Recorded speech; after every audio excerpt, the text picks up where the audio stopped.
Assalamualaikum warahmatullahi wabarakatuh. Shalom, Om Swastiastu, Namo Buddhaya. Perkenalkan, nama saya Nur Sabhatin, NIM 81114182666, mahasiswi semester 5 Fakultas Hukum Universitas Negeri Semarang. Pada kesempatan kali ini, saya akan memberikan penjelasan terkait dengan penulisan proposal skripsi saya.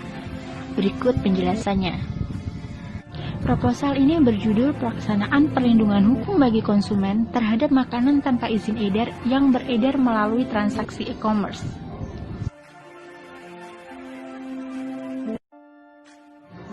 Pada era globalisasi sekarang, banyak muncul produk makanan di pasaran dalam berbagai merek, jenis, ukuran, rasa, dan harga.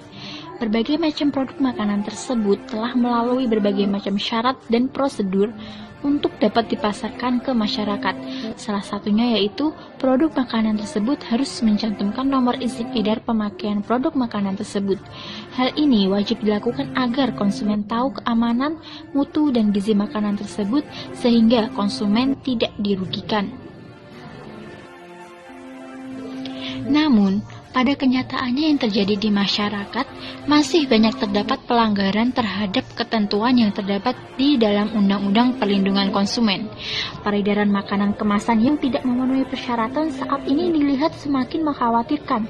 Bahkan produk-produk makanan kemasan tanpa nomor izin edar tersebut mudah didapatkan secara online. Seringkali pelaku usaha mengenyampingkan hak-hak konsumen serta larangan yang telah diatur dalam Undang-Undang Perlindungan Konsumen.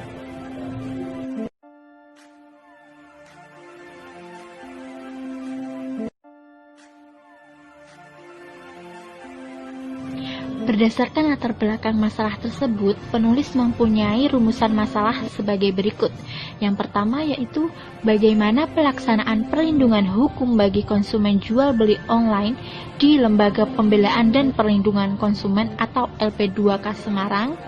Yang kedua, bagaimana upaya Badan Pengawas Obat dan Makanan atau BPOM dalam mengawasi makanan tanpa izin edar yang beredar secara online.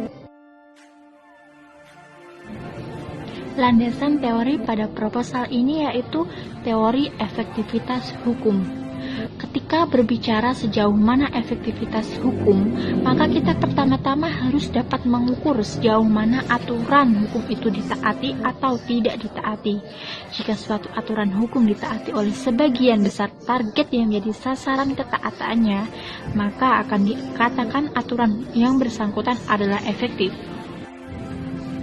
Penulis menggunakan teori tersebut adalah untuk mengetahui seberapa efektifkah hukum perlindungan konsumen pada kenyataannya yang terjadi di masyarakat. Apakah aturan tersebut ditaati dan dilaksanakan atau tidak. Berikut adalah penelitian terdahulu yang setema dengan penulisan proposal skripsi ini. Dapat dilihat bahwa penelitian ini berbeda dengan penelitian terdahulu, karena pada penelitian ini mengambil permasalahan mengenai bentuk perlindungan hukum yang diberikan kepada konsumen terhadap makanan tanpa izin edar yang beredar melalui transaksi e-commerce, sehingga pada penelitian ini berbeda dengan penelitian terdahulu. Adapun pembaharuan dalam penelitian ini yaitu yang pertama, penelitian ini lebih mengarah kepada bentuk perlindungan hukum yang diberikan kepada konsumen terhadap makanan tanpa izin edar yang beredar melalui transaksi e-commerce. Selanjutnya, dalam hal ini penulis meneliti upaya pengawasan BPOM Kota Semarang dalam mengawasi makanan tanpa izin edar yang beredar melalui transaksi e-commerce. Serta kebaharuan dari penelitian sebelumnya yaitu penulis lebih menekankan pada penelitian tentang upaya dan bentuk perlindungan yang diberikan oleh lembaga terkait dalam hal peredaran makanan tanpa izin edar melalui transaksi e-commerce.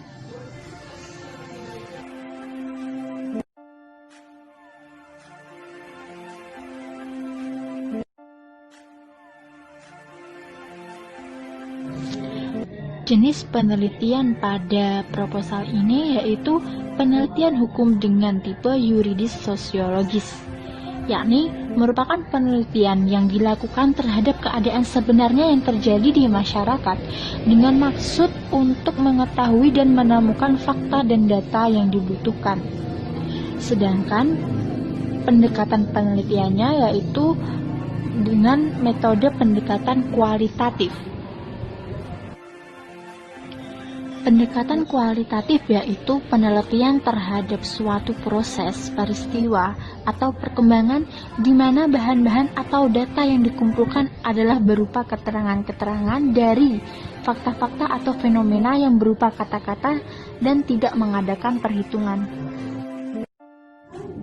Penulis menggunakan penelitian hukum dengan tipe yuridis sosiologis dikarenakan dengan menggunakan penelitian tersebut, maka penulis dapat lebih dalam mengartikan hukum itu lebih luas, sekaligus mengetahui bagaimana sifat, bentuk, gejala, perilaku, ataupun perbuatan masyarakat terhadap suatu aturan tersebut. Jadi akan lebih jelas karena langsung melihat fakta di lapangan dan dapat mengetahui proses bekerjanya hukum itu. Sekian video penjelasan mengenai penulisan proposal skripsi ini. Terima kasih telah menyaksikan.